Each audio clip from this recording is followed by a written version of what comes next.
And meanwhile, the political churning is on in Tamil Nadu ahead of the upcoming state assembly polls.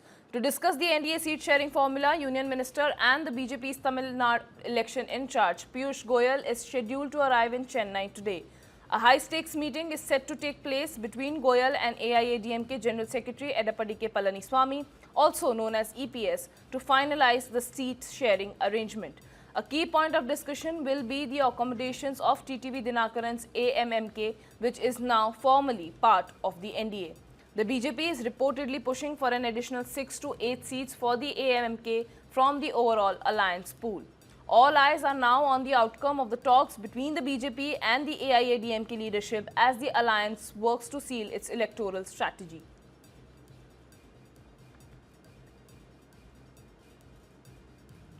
And meanwhile, the political churning is on in Tamil Nadu ahead of the upcoming state assembly polls. To discuss the NDA seat sharing formula, Union Minister and the BJP's Tamil Nadu election in charge, Piyush Goyal, is scheduled to arrive in Chennai today. A high-stakes meeting is set to take place between Goyal and AIADMK General Secretary Edappadi K. Palaniswamy, also known as EPS, to finalize the seat sharing arrangement.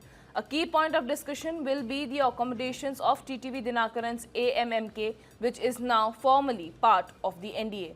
The BJP is reportedly pushing for an additional 6 to 8 seats for the AMMK from the overall alliance pool.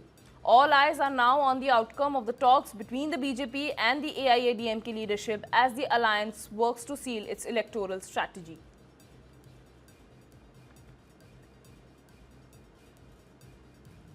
And meanwhile, the political churning is on in Tamil Nadu ahead of the upcoming state assembly polls. To discuss the NDA seat sharing formula, Union Minister and the BJP's Tamil Nadu election in charge, Piyush Goyal, is scheduled to arrive in Chennai today. A high-stakes meeting is set to take place between Goyal and AIADMK General Secretary Edappadi K. Palaniswamy, also known as EPS, to finalize the seat sharing arrangement. A key point of discussion will be the accommodations of TTV Dinakaran's AMMK, which is now formally part of the NDA. The BJP is reportedly pushing for an additional 6 to 8 seats for the AMMK from the overall alliance pool. All eyes are now on the outcome of the talks between the BJP and the AIADMK leadership as the alliance works to seal its electoral strategy.